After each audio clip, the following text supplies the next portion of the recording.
Well, good morning and welcome to Growing the Future Productions live event. Is your farm capital defended?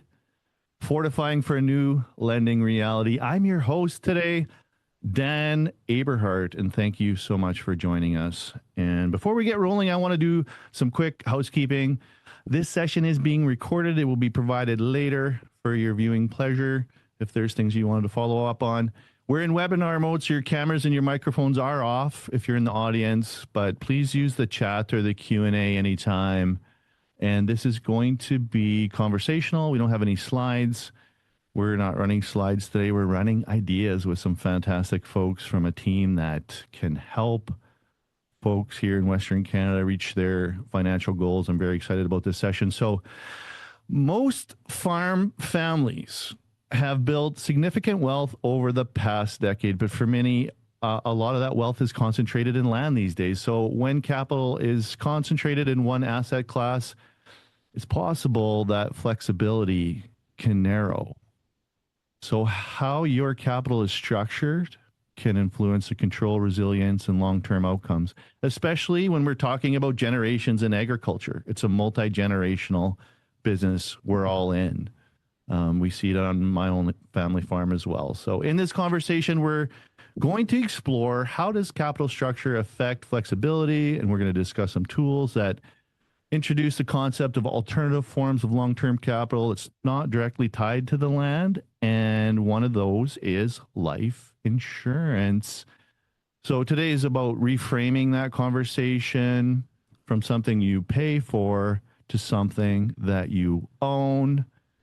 Please welcome to the panel the KOHR Wealth team. I'm excited about this conversation. We've got Larry Scammell on the call. How are you doing there today, Larry? Pretty great. Thanks for having us. Oh, it's going to be great. We've got Shane Shepherd on the call. How are you today, Shane? Doing equally well, Dan. Appreciate you hosting this. Yes, absolutely. It's going to be great. And Ryan Hillstead, how are you doing, my man? Yeah, really good. Pleasure to be on the same screen as you again. Always a good time. So it is a good time.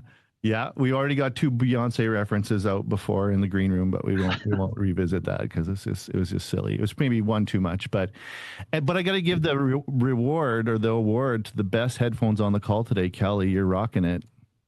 Thanks, Dan. Great to be here too. Thank you to you and to KOHR for inviting me to join the conversation today. Awesome. Well, I'm really excited to get your input. As a tax lawyer, we added you to the call and the registrations went through the roof. So obviously a lot of people are excited. Oh, no pressure. Yeah. You're going to kill it. You're going to kill it. But no, hey, these are things that people in our tribe need and they're interested in, and the response has been awesome. So we have just a tremendous audience on the call today. Good morning, everybody. I'm looking through the list. Oh yeah, many of my favorites. I appreciate everybody who's here. And if you have questions, I'd love it if you put into the chat this morning what it is that you signed up for, what it is that you're most interested in. Good morning, Jane.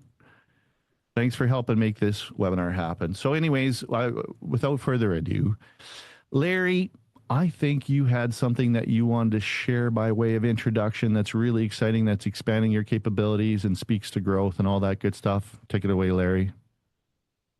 Thanks, Dan. Just a simple intro to KOHR Wealth. We work with farm families right across Canada, helping them structure and protect the wealth that they've worked so hard and so long to build. And the cool part is we have a really highly skilled team of tax, legal, actuarial experts right across the country. And a few of those are with us on the call, Ryan and Kelly. Thanks again for joining, Kelly. And the exciting piece is that recently KOHR Wealth has partnered with Blue Star Equity. And that's a Toronto-based family office with offices across Eastern Canada, down in the US, and also in Europe.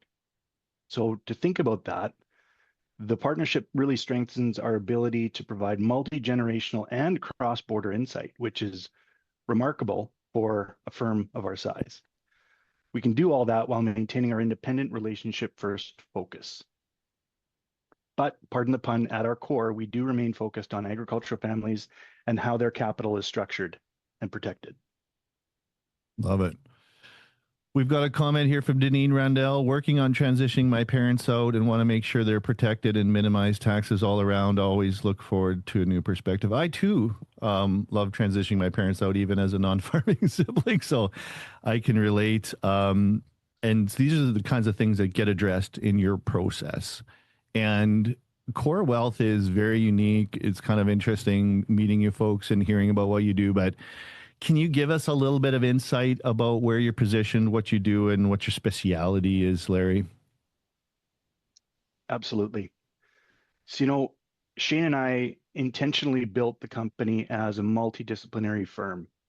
So that includes CPAs, accountants, tax professionals, and strategic advisors, because these decisions, whether it's an individual business or farm owner or a family, as you've just talked about, they're not transactional and they take time.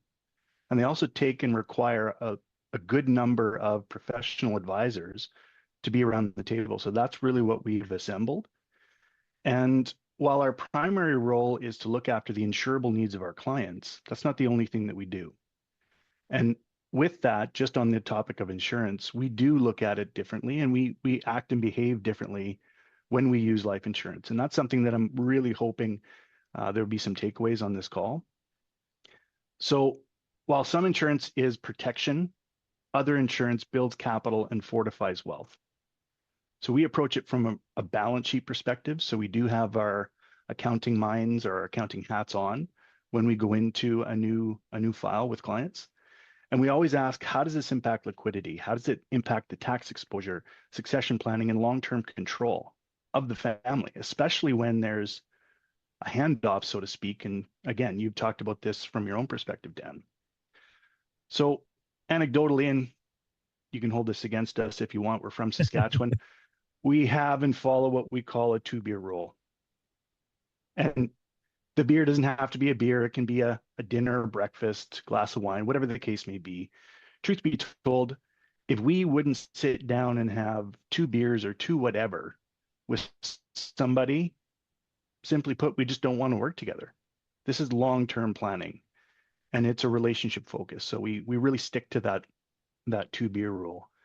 And the last comment, the easiest differentiator I would say is we operate as a fractional multifamily office.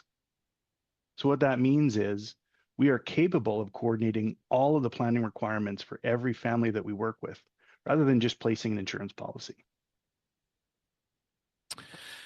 Well, I love it. Blame it on our roots, Dan. We're relationship focused. Well, if you're from Saskatchewan, at 50, it's a 2-0 beer rule for me now, but it used to be a 2-4 on the weekend, but I'm not, I'm not 18 anymore, 19, but the good old days. Well, Ryan, I wanted to ask you, we've been talking a lot about, the changes in agriculture and where things are at. And obviously things continue to get more complex and challenging over time, right? In the industry overall. And this landscape has changed dramatically in the last 10 or 15 years. Can you give us an idea of like where we are at today versus where we were like 10 or 15 years ago?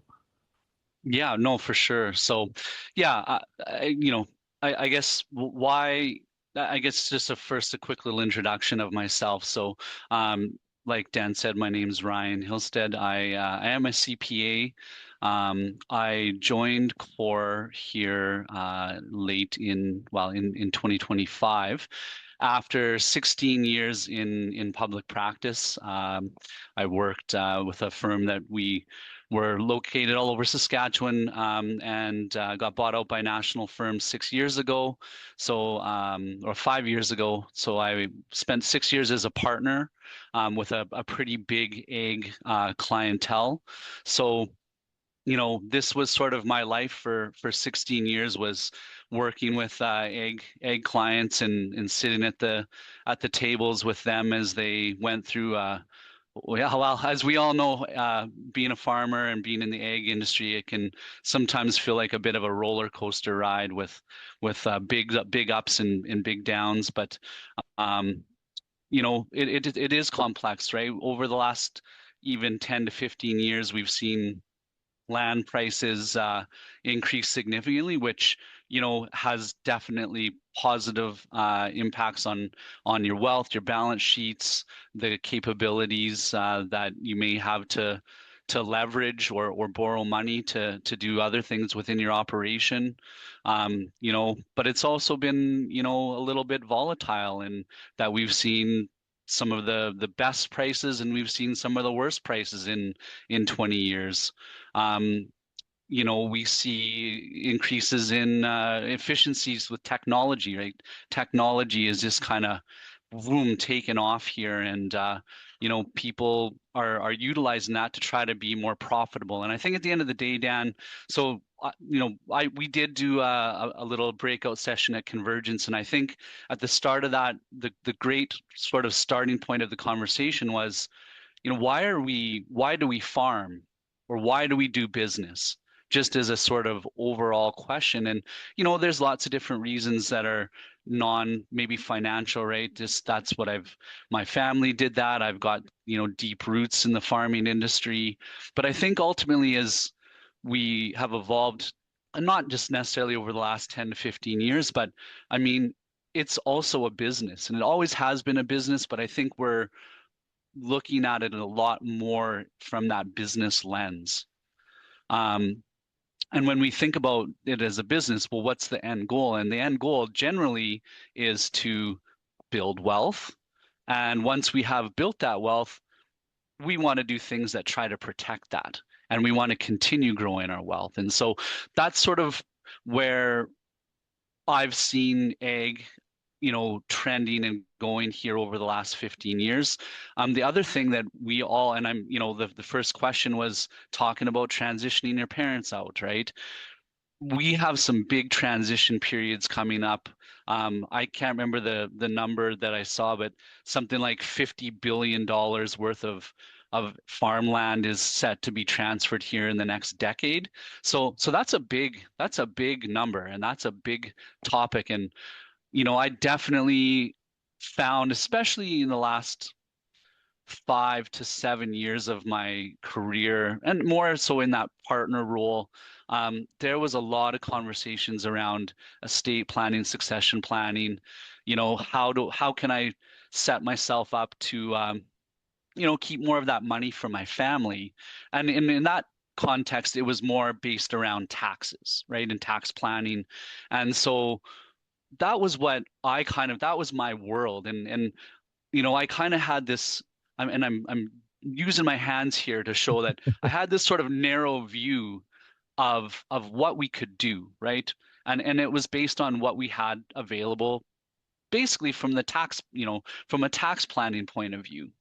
And so what happened over the last decade that's really changed that is, unfortunately, we've had a lot of the tools that we used to have traditionally, they're not there anymore, or there were things that were changed that made it more difficult to retain wealth, right? Not to get too accounting nerdy on everybody, but there was some changes made at the start of the Trudeau sort of era that made it so that we couldn't pay dividends out to spouses, that we had to split the small income or the small business deduction limit between if we had multiple corporations going on. They brought in passive income rules. So for those guys who were, in a cash land rent situation, you guys started paying more tax. Or those, farmers who've, done everything right. They've saved money. Maybe they were saving money to hold for when the, land came up from the neighbor or someone in the area. And so they put that money into, kind of a traditional and investment account, and that grew, and that was great. Changes that were made you start having to pay more tax on that. So when we talk about, being able to kind of protect our wealth, a big part of that was on the tax side of things. And so that's where sort of I've come into this conversation today to get us really thinking about what has changed, right? And sort of after all those changes happen, and maybe there's a few people on here with their accountants, they would have done what we called a surplus strip, right? Which was a complex tax plan that was there to help people who had built wealth to be able to retain some of that wealth through a tax plan. Again, that sort of, well, that in 2024, that got taken away. And so when I, say I used to look at the planning, estate planning, succession planning with my clients, and I look through this window, what I've come to realize is that there are other things outside of that window that really can be an impactful and really huge part of that planning. Yeah, I just, one of the comments that I wanted to bring up as you're talking, I was recalling our breakout session, and there was a young fella in the front row there that was commenting that he had some apprehension maybe about working with anybody outside of his existing accountant. But for perspective, that's the world that you came from. That's the tools that you had. That's a great tool set. It's specific. Your approach to problem solving with folks is collaborative. It's not subtractive, and nobody should be intimidated about, adding somebody who's got great ideas and skills and tools. I don't think. And if anybody, if your accountant's intimidated about it, that's something maybe to review. Is that fair, Ryan? Yeah, oh, for sure. Like with, we're sitting here with, accountants, lawyers, guys in the finance world. We're not here to replace anybody. Like, we are advisors. We want the clients that we do work with. We are part of their advisory team.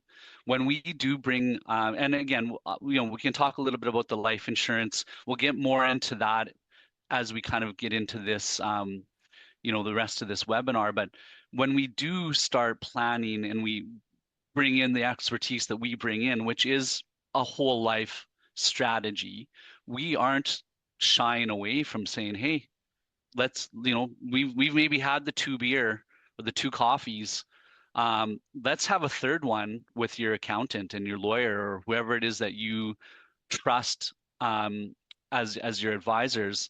And that process, it's a, like Larry kind of mentioned at the start, I mean, this is not a two interaction like relationship. Like, this is a lifelong relationship, in fact, and we want to be part of your advisory team. And I think that's important for people to know, is that, and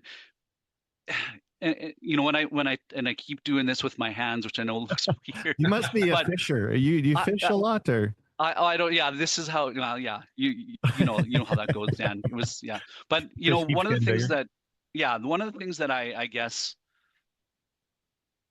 and sometimes it's hard to look at ourselves in the mirror and go, maybe there were some things that we didn't know that we wish we would have known when we were doing our job. So, when I'm talking about, I'm sitting at the table with, mom and dad and, farming sibling and non-farming sibling, and we're having those conversations. Like, those are critical conversations, because at the end of the day, we all got to get along. We all have to, have Christmas dinner together still, right? And how can we devise a plan that makes sure that everybody sort of is happy with the way things are going? And so, yeah, we talk about the wealth protection, the wealth management, but I mean, at the end of the day, we're also all part of being part of your family, right? Which in the farm world is a little bit unique. But yeah, one of the things, and it's a saying that I've kind of used as of late, and unfortunately, I feel like life insurance, from my experience, was sort of the tool that I didn't know that we needed as part of that planning. That I wish that I would have known a little bit more about it when I was practicing, because in reality, like, this is what I knew about life insurance was, well, you've got this life insurance policy just in case you die. Like, we want to make sure that you're protected. And that was sort of my narrow view of it. It was something you went to your financial advisor about, and you did. And I was never really, I felt I included in that part of the plan. But as my, sort of viewpoint and what I've learned about life insurance, it is absolutely something that we need to learn more about as advisors outside of this industry, as people, farm owners. business owners in general. And yeah, so what I like to do is just kind of tell a couple quick stories of things that happened in my practice where I really believe that a life insurance policy would have really, really helped. And, Dan had mentioned, when we were at Convergence, the young man in the front row, I had another person in the back row who afterwards were like, all this stuff that you're saying, like, this is what I'm living right now. All right? three of the stories, he said. All three of the stories. All yeah. three of these like, stories are my life.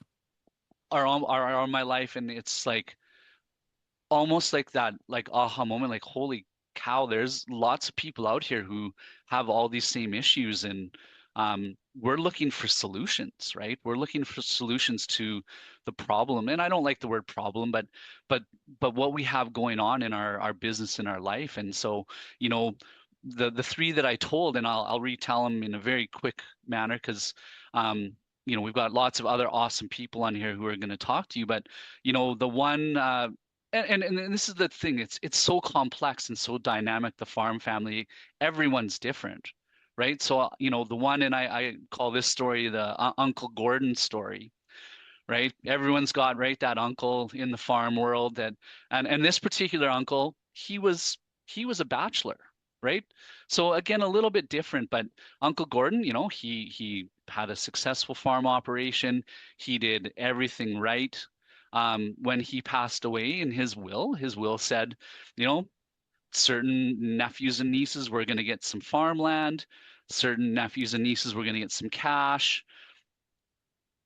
And that was sort of how it was. And on looking at it, it seemed like, yeah, things seem to be all right. He invested a bunch of money into a, portfolio with one of the big banks, and that was sort of going to be there as part of that cash going to the nieces and nephews. And at the end of the day, because of, well, land values increasing so much, and his, cost base on his land being kind of low, right? Because he bought it over the last 40 to 50 years, his tax bill basically was eaten up by that entire portfolio, right? So that wealth that he had hoped to transfer to, the people, the beneficiaries of his estate, it didn't quite work out that way, right?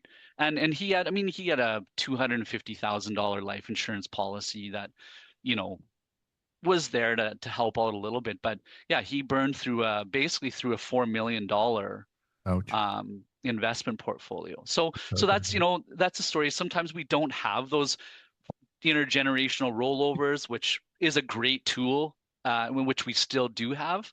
But sometimes that intergenerational rollover, even though there is kids, we may not get there. And the other story I talk about is one of my clients named Rod. Rod, he didn't end up having any kids who wanted to take over the farm. He was getting into his, early 70s, I believe, at that point in time. And at the end of the day, someone came along with an offer that he just really couldn't say no to. And so he went ahead with it. He did have a lot of his land held personally. He also had a corporation that had, some inventory as equipment buildings, a few other things like that. And, after kind of certainly after year one in the tax bill he was like, oh, geez, this is painful. Year two, still kind of, big taxes. And he's like, oh man, I didn't know it was going to be like this, right? Like, and we did what we could with the tools that we had, right? And so that kind of, and after year three, he came in and he almost looked a little deflated, and he said, I wish I would have never done that, right? Because the planning, we had the plans in place that we thought we could use. We didn't know what else we had out there. So that's always an interesting one. And then the third one is, I do have a situation where mom and dad, they have the two farming kids. They've got a couple non-farming kids. They're going to do, or they did do, an estate freeze. So effectively they were like, we're ready to hand the farm off to you guys. We don't want to wait till we die. We're going to hand that off. At that point in time, the farm land value put the value of that corporation up around $40 million, which is a big number. So when we do an estate freeze, each of the mom and dad, they got $20 million in preferred shares, so that's great.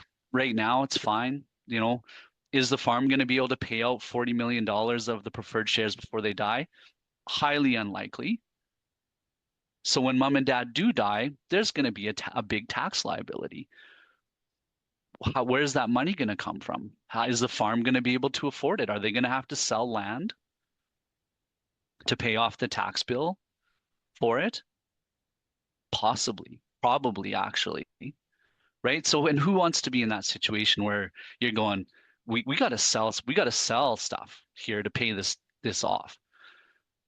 So having a life insurance policy in place, like we're going to talk about, could certainly be a big part of that. And so when we talk about preserving wealth, I know it's not all, and my part's more about coming from that tax and accountant lens. We'll look at it from some other lenses too, but just imagine like the capabilities of having that life insurance, an appropriate life insurance strategy in place. One other thing that I'll talk about before I wrap it up is I'd mentioned that family that's got the two farming kids, but we've got the non-farming kids. This is and we talk about the Christmas dinner and Thanksgiving dinner, back in the day, mom and dad would have got, $1 million life insurance policy. And then that was in place to offset, farming children get the farm, non-farming children, this is what you get. Well, with the farm being worth 30 million now, is that $1 million life insurance policy going to make everybody at ease in that situation? I think everybody knows what the answer to that is, right? And everyone's kind of thinking about their own situations and going, yeah, I can see where that could be problematic. And we've got to do something now to sort of mitigate some of these potential issues and problems down the road. So those are the three stories. I'm sure, there's a little bit of that in everybody on this call, and, whether it's what degree it's to, it might vary, but that's sort of, my experiences in my practice before joining KOHR. And again, I think it would be, a fairly typical scenario for most people in the Western Canadian ag sector. So that's all I got to say, Dan. I know that's a lot, but mic drop.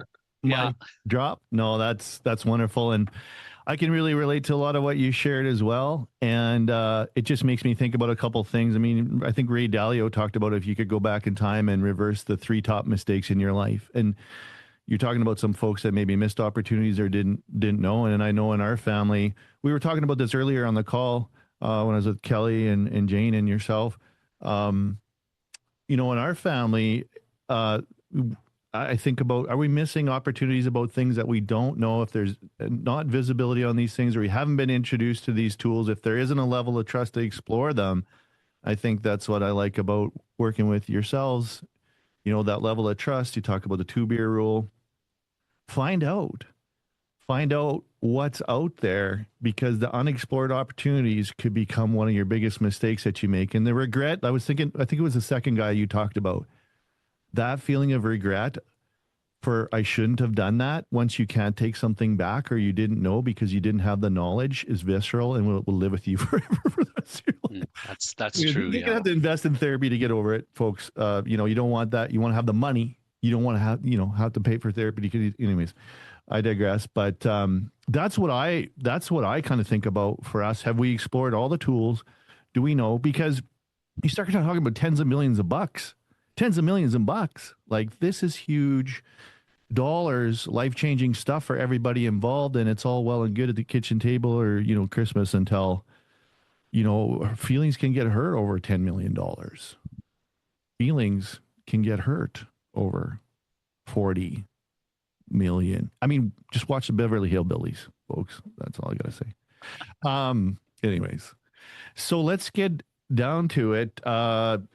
there's some really cool tools here, and I didn't fully realize the implications of all this until you tried to start educating me. Tori East has raised her hand. We had this in the Robert Angelic webinar. Tori, are you wanting to join the call? She's always enthusiastic on these webinars. I love it. Just put it in the chat, Tori, if you were just Tori. She was so enthusiastic right from the beginning of the Robert Angelic webinar, and she kept putting her hand up. I was like, this girl really has something to say. But Tori was part of the team that was talking at the Convergence conference, which was a lot of fun. But I'm fascinated by this. I didn't know life insurance. We think of it as protection, but it can actually be a tool that really accelerates your financial well-being. And you guys are the Jedis, the ninjas of all this. What does that look like, Shane? Explain to me how that can possibly be on planet Earth. I like Jedi. That's the second time this week I've heard that. So thanks for bringing that up. Yeah, take it away. Next time should be Beyonce Jedi. Beyonce Jedi. Yeah. We're mixing cultural metaphors now. Hopefully not. We'll survive. No, I just, for a lot of people, they think of life insurance as a cost. It's something you pay for, hopefully you never have to use. And then when you do have it, you kind of just stop thinking about it. And for us, that protection is super important. That's one element to what we do. And why it's important is, let's say you have a family member, you're talking about the farmland, you have those key individuals or those key business partners, and that life insurance is in place to really provide stability and liquidity when we need it most, when the proverbial stuff hits the fan, so to speak. But with permanent life insurance, and specifically I'll talk about whole life here, there's another dimension that most people have never been shown or don't really understand. And that's really what I wanted to drive home today, was just, it's kind of a Swiss Army knife. It does a lot of things for people. And it can function, as I mentioned, as protection, but it can also function as a long-term asset on a balance sheet. And it really is quite straightforward. So, if we think of life insurance and a policy, when you pay that premium into a whole life policy, a small portion of that goes to cover the cost of the insurance, the net cost of insurance. And that's really the protection component. Whereas the remainder stays within the policy, and it begins building value over time. And I'll break that down a little bit further, because some people, may not be familiar with it, but the life insurance companies, they operate very similar to pension funds, where they invest in very safe, very long-term, 10, 20-year laddered out bonds, infrastructure funds, things of that nature. And the idea is they manage those assets and they grow them over time. So that's what I mean when I say it stays in the policy and it builds value over time. So that value is called cash value, and it belongs to the policy owner, meaning the person that owns the policy. And that, as it grows steadily over time, it's also growing in a tax deferred environment, and that's super important. And it also, because it's contractual, it behaves different than what you might see in a traditional type of investment. So, the easiest way to explain this to farmers is compare it to something, everyone on this call already understands really well, which is farmland. And when you purchase your land, some of what you spend goes to op costs. And, the reality is, over time, that land will also build equity. And that equity grows, it's quiet, it's stable, it's tax efficient. And, what's important is you don't need to sell the land in order to make use of that equity, because banks are willing to, they recognize that value. I mean, think of your Robert Angelic podcast you had. They're willing to lend against it, whether they're tightening or not. So whole life insurance works very similar. And that cash value that I talked about, it builds over time. And as I mentioned, it's tax deferred, and banks across Canada, they recognize that value, that cash value, and they will use it as collateral. So when we structure these policies, and they're complex, some of the stuff we do is very simple, from a simple term life policy all the way to, complex structure, as Ryan mentioned, working with the advisors, the client's advisory team. We come in as shoulder to shoulder with them to make sure A, corporate structure is correct, B, where the insurable needs of the client are being met. So it's very important that we structure this properly. And when we do that, whole life, it really stops becoming an expense line on an income statement, and it really becomes an asset that sits on the balance sheet. And that sits there with all the other assets, which is really important for people. And that's, for farm, anyone on this call that's involved in agriculture, hopefully that's a bit of a light bulb moment, because most farm balance sheets, they're really concentrated in one asset class, and that's land. And I mean, let's face it, land's done incredibly well over the past few decades. But when all your equity lives in one place, every decision eventually runs through that one asset, and that can become problematic. So whole life introduces another form of, think of long-term capital that behaves differently. It's not there to replace the land. It's meant to really complement it. And that ultimately, what it's meant to do is provide more flexibility for families. When they start thinking about things like what Ryan and yourself and everyone on this call have been talking about, that's growth and succession and long-term planning. So hope that gives a little bit of an overview of whole life, for example, and really how we can start thinking about it differently. Well, I'm going to take a wild guess and just speculate that most people on the call here like assets, and having that diversity. We're going to, have some further conversations here on the show about some of the things that are happening in the farmland world, but any asset can go up or down. We've had a tremendous bull run in farmland, and it's been for the good, for the wealth of everybody in Saskatchewan and Alberta and Manitoba for sure. But I love this flexibility, and having something else in the kitty doesn't hurt either. So, and I didn't know that. I didn't know some of these things until I started talking to you folks. Now I want to turn to Kelly, because we would be remiss if we didn't utilize Kelly as her own kind of Jedi, because I'm telling you folks, some of the stories about your legal acumen are kind of legendary, Kelly. But you know what? Hey, listen, and you have the best headphones. Sorry to the other guys on the panel. She wins the best.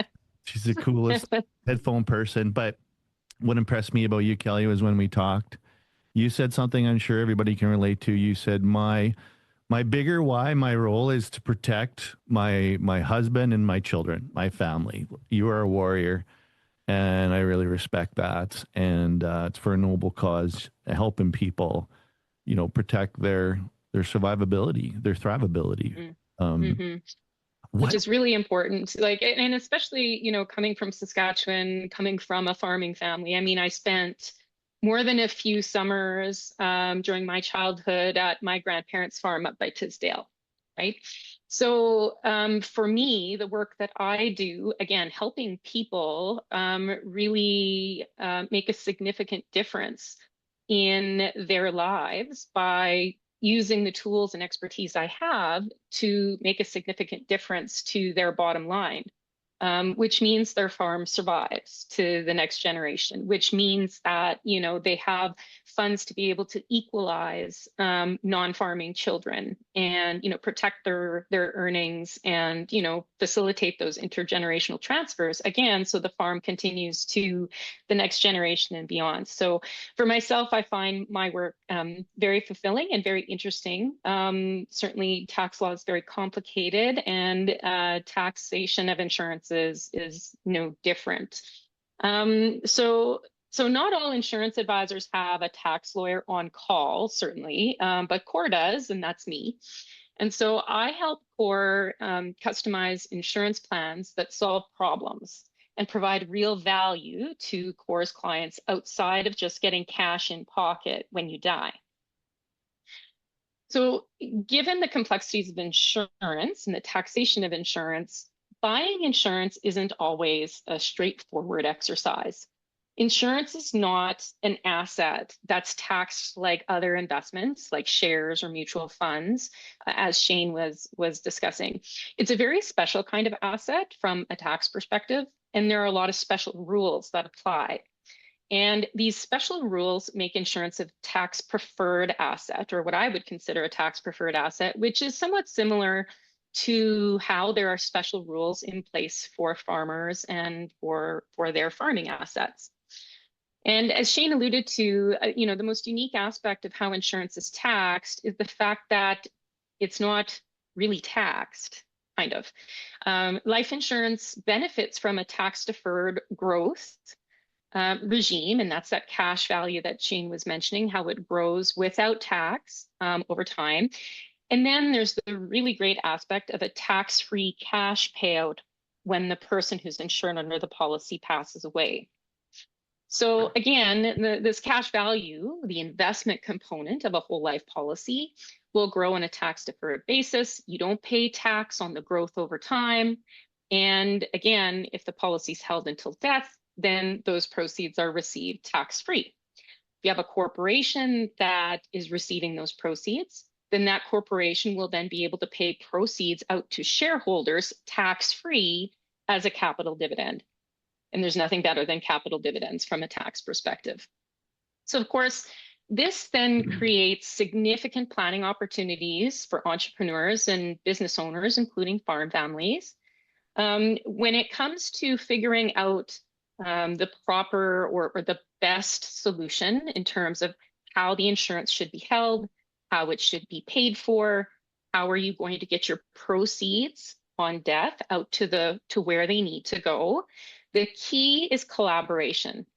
And, that's been something that's been a main theme, I guess, in this webinar, is that the collaboration between the insurance advisor and the other trusted professional advisors is really important.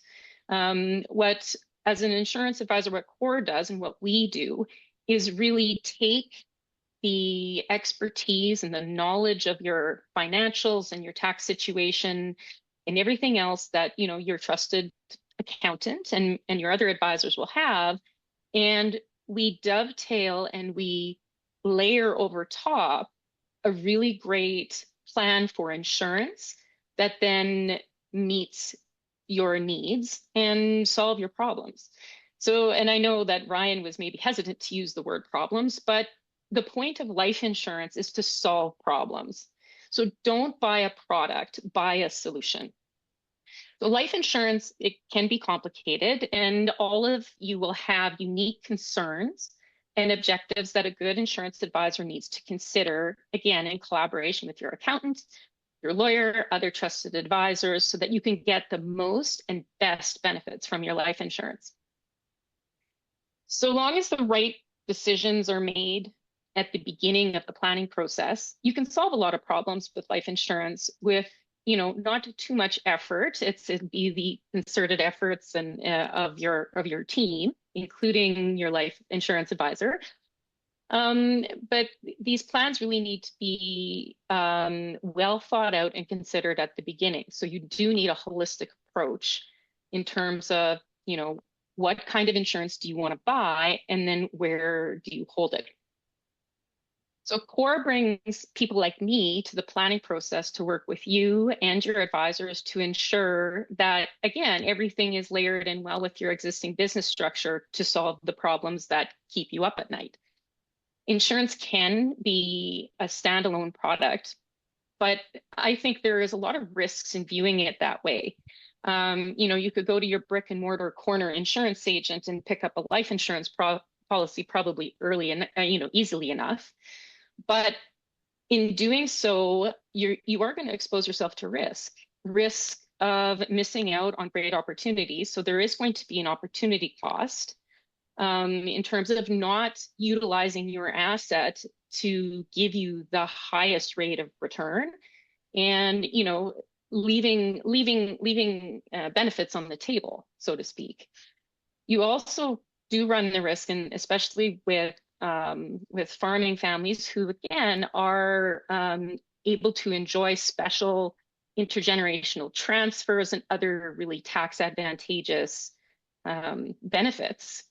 If you put your insurance in the wrong place, that can give rise to unintended consequences that do potentially jeopardize those preferable farming tax results that would otherwise be available to you. So there is some traps there also, which just means as a farming family, you really do need to speak with someone who is, highly knowledgeable in what these rules are and will bring in the right advisors and professionals to work with you and your advisors on that. So, but with insurance, we've helped people reduce their estate tax while providing liquidity to, again, do things like equalize children who are not involved in the family business. And those are all benefits on death. But I've also seen and been part of the planning to have insurance act as an asset to provide a security blanket to support, capital projects or capital funding, as well as personal needs. Those are benefits during lifetime. And insurance is a really powerful tool, but the right team has to do the right work to maximize all those available benefits. Otherwise, sorry for the farm analogy, but otherwise you're just leaving your crop in the field. Makes sense.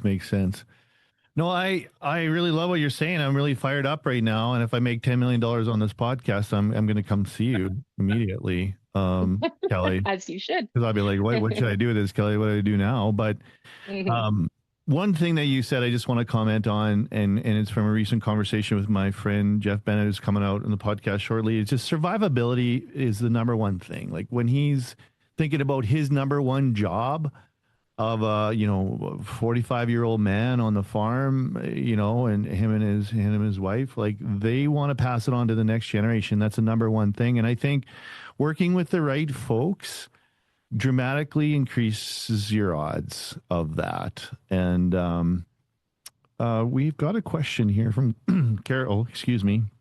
Is captive insurance an option for defending your capital and succession planning? Who wants to take that one?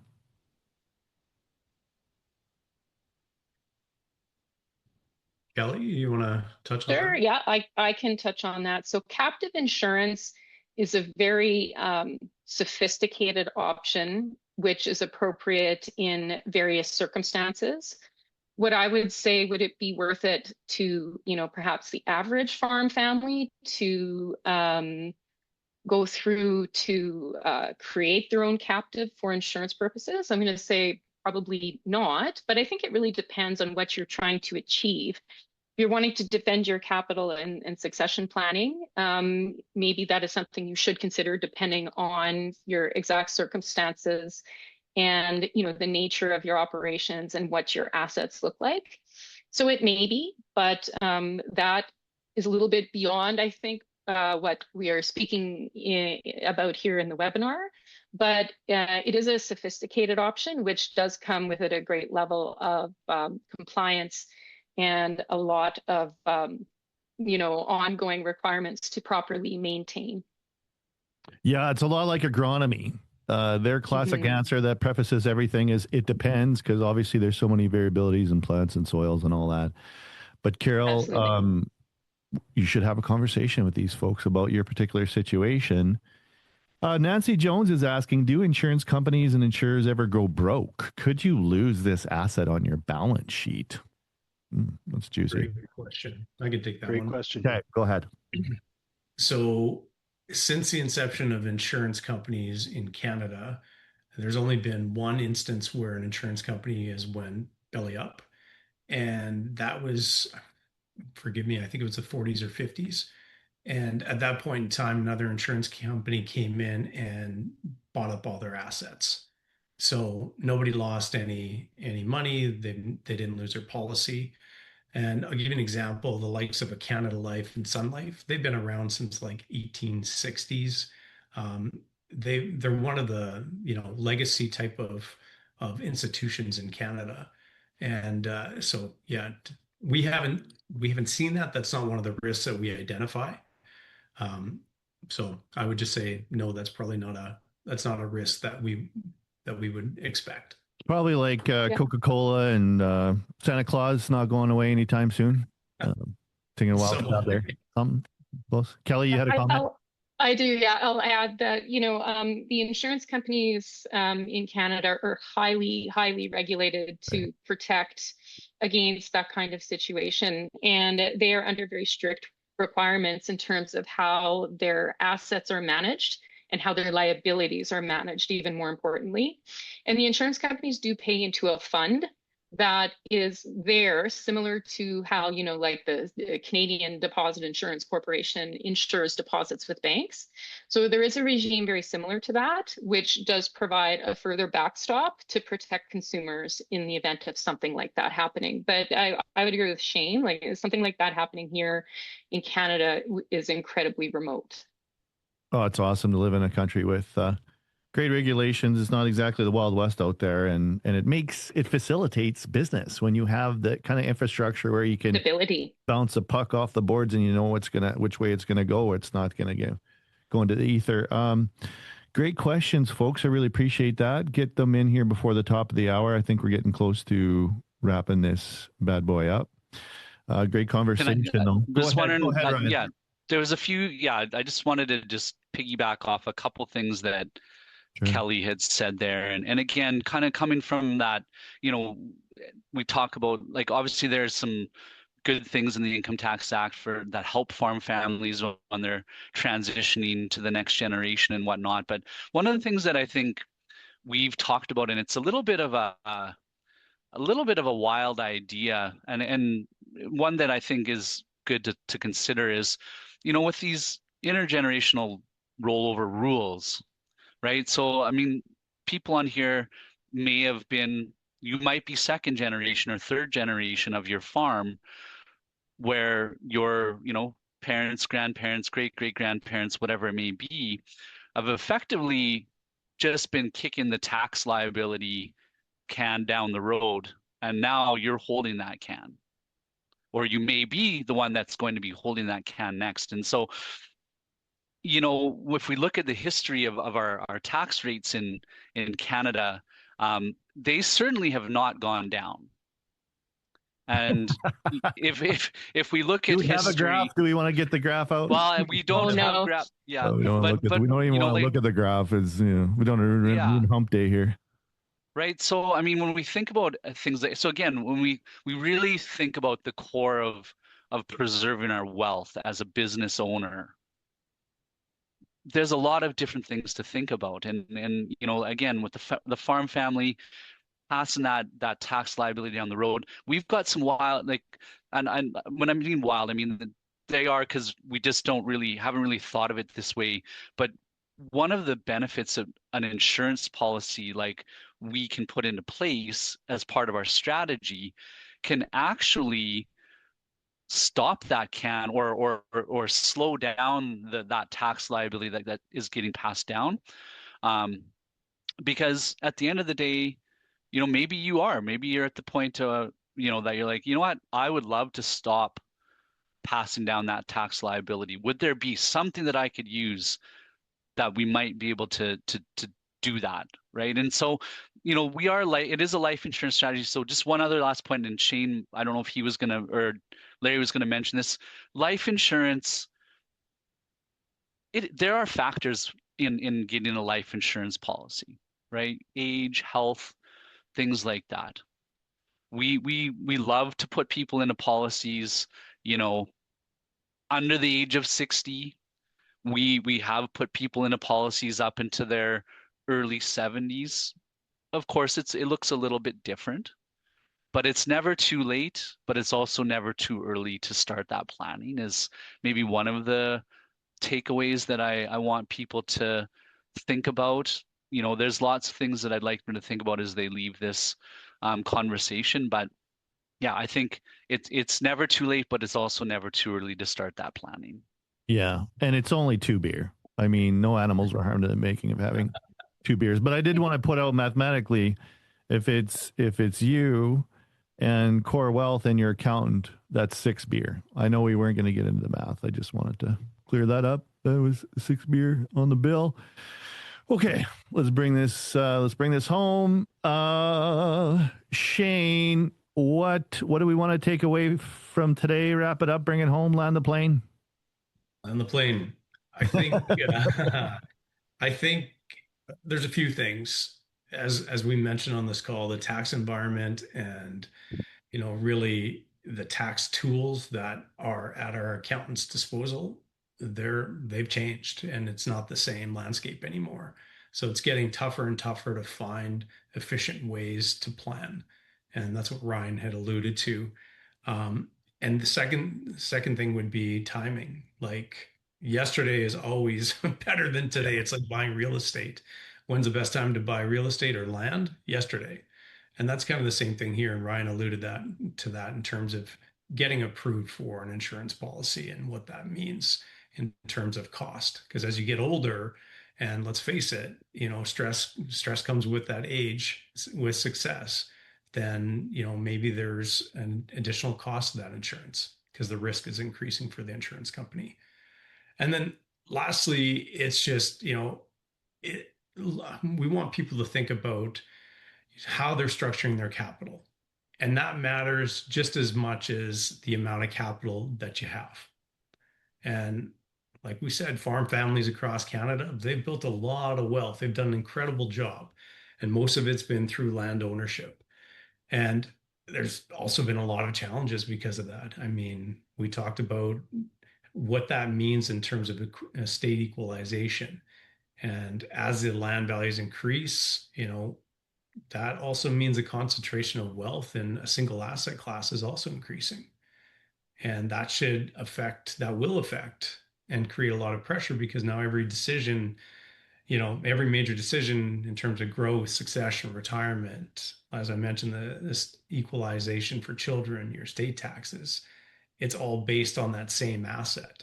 So that's why we want people to really start thinking about a permanent life insurance solution because it behaves differently. It's tax deferred, it builds equity over time, and it can create liquidity without having to rely on your major asset, which is your land.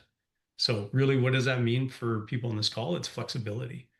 And, that flexibility is incredibly valuable when you're thinking about multi-generational businesses like farms. So, the idea is not to convince anyone, hey, you should buy insurance. The idea is, we want families to understand how their balance sheet is structured and know that there's ways to strengthen it. And sometimes the conversation leads to insurance when we talk to people. Sometimes it doesn't. But the starting point is always the same question is, is your capital structured in a way that's really protecting you and what you built? And is it giving the next Gen 2, Gen 3, Gen 4, whatever people are on, the best possible options? So if we've made people think a little bit different today, then we've accomplished what we set out to do. And if anyone wants to have a conversation and start that first beer, we're happy to do so. And again, we're not transactional. So it may not be the right fit for everyone, but we can figure that out. Well, and I believe the stats around farmland succession are such that we could use some help. We could use some help in the industry. And also, let's talk about relationship preservation again sometime in the future, because that's probably an asset class. Your relationships with loved ones. Never mind having $50 million. We want to get along with mom and dad and all that. Did I just say that on live television? I really appreciate the conversation. We did have a couple questions coming in. Can we quickly field them? I know we want to be respectful of people's time. If anybody's got to jump off at the top of the hour, we respect you. We love you. Thanks for joining the conversation. God bless you. Be well. But I did have a few questions coming in. So quickly, Stuart McMahon is asking, can you expand on the tax implications of the large value inside a preferred shares owned by the older generation after a freeze and perhaps strategies to deal with? Definitely a Kelly question. maybe Happy to comment, but go ahead, Ryan. One of the things, we'll let Kelly get into the preferred shares are always kind of like people. I always found people were confused by what they really were and what it was, right?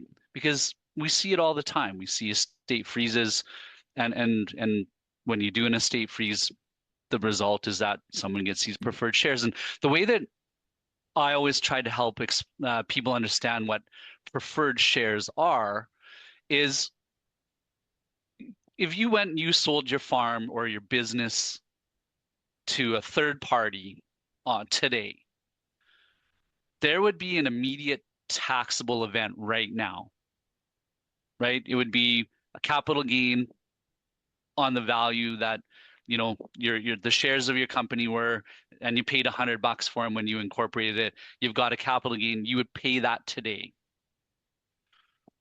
What an estate freeze is effectively that you're selling your business,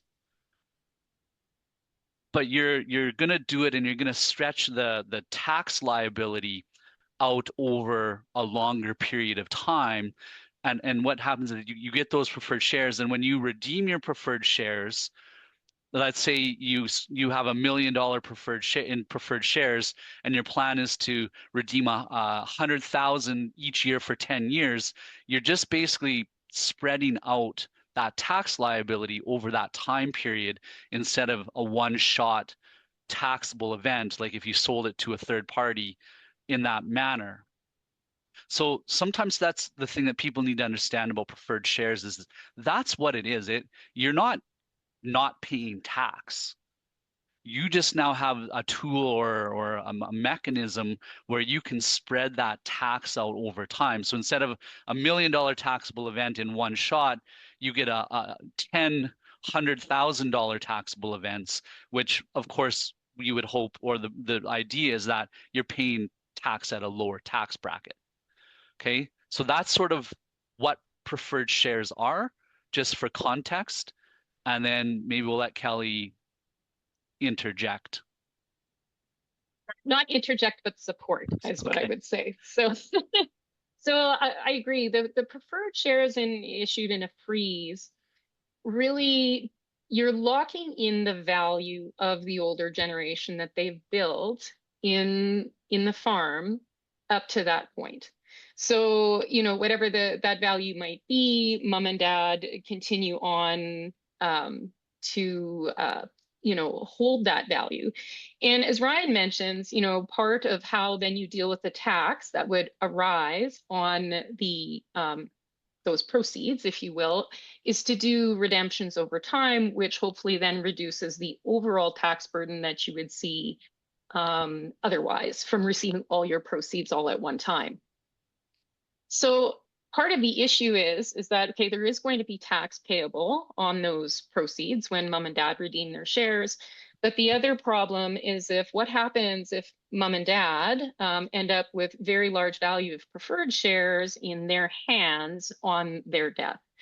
And this is where, you know, ignoring, you know, possible, you know, rollover transactions, et cetera, that would apply. What's going to happen is that mom and dad will have a very large tax bill when they pass away. And so with life insurance, you can utilize insurance in a way that, you know, helps fund that tax bill, yes, but you can utilize the insurance in a way that's actually going to reduce that estate tax bill on those preferred shares also. And so it really means taking value in the preferred shares and deploying that into an insurance investment. And so, you know, there are definitely ways that we can set up and structure the insurance to help achieve all of those objectives in a way that, again, will result in dealing with or addressing that problem, right? Providing a solution to that problem where you are essentially reducing and planning for that eventual estate tax liability. So yes, definitely you can address that with insurance in a multitude of ways, not just buying insurance to pay CRA at the end of the day when mom and dad pass, but in ways that you can, you know, turbocharge essentially what your insurance can do for you. Sounds like that's a yes, Stuart. Sounds like that's a resounding yes. Dallas Clapstein is asking, or Clapstein, sorry, is there a way land purchases, excuse me, can be made into a TFSA type of investment where the growth can be tax-free and not get hit hard at the end? Am I dreaming? Am I scheming? Right, can you repeat the question, Dan? There are way land purchases can be made into a TFSA type of investment where the growth in that can be tax-free and not get hit hard at the end. Does that sound like too good to be true? Is that a thing in the world? We might need more context about your question. Need more context. I would agree. Yeah, let's wrap things up. Obviously, there's a zillion rabbit holes we could go down, and we hope to in the future to provide value to the audience. But today was, I think, a great conversation. I find it fascinating. Wealth is a great topic, and we don't think about it every day. And sometimes it's really sticky and tough with family members or different situations, or even with ourselves to have that conversation. It's on me. It's on me to take responsibility for this, get this dealt with, and talk to the right people that make me comfortable talking about these things. I think there's a barrier there for a lot of people to approach this. So hopefully this has provided a really safe environment for everybody to dip their toe into this. If you haven't, get to know the folks behind the scenes here. Obviously, these folks know their stuff and can help you with it, and there's a level of trust here. And I really appreciate all of the acumen on the call, and thanks for being part of the Growing the Future conversation. To all of the KOHR Wealth team today, I really appreciate you, and I appreciate all the audience. How do we get a hold of? What's the best way? I should put your website into the chat here, but what's the best way to get a hold of you folks? If people have questions, I'll put the website in here. Should we put somebody's email in here too directly, perhaps? Yeah, perhaps include Ryan. Okay. Ryan's email address. I'll put Ryan's email address. So if you want to talk more and have a couple beers with these folks, I'm gonna do that. Or coffee. It's Ryan's liver that we're picking on here. But he's young, he's robust. He'll be fine. Oh, I appreciate that young comment there, Dan. Well, with 16 years in public practice, I'm sure it's had some it's had an opportunity to go through those kinds of exercises in the past. So Yeah, I love it. Well, thank you, everybody. What any you guys are happy and excited about the conversation? What any final notes here? We appreciate you, Dan. We appreciate you, just like Convergence. It's great to be involved with this. And Thank you. there's so many questions and so many opportunities for us to connect with people and let them know what opportunities are out there. So, well, and congratulations on your recent growth and merger. And I think it'll only help you bring more tools to the market. And I'm interested to hear what everybody, thought about the call and what their takeaways were. And if you're looking for next steps, there's the information in the chat here. So thanks, everybody. We'll be talking to you in the future on Growing the Future. Take care, everybody. Appreciate you. thanks. Thank you. Thanks, everyone. Bye for now.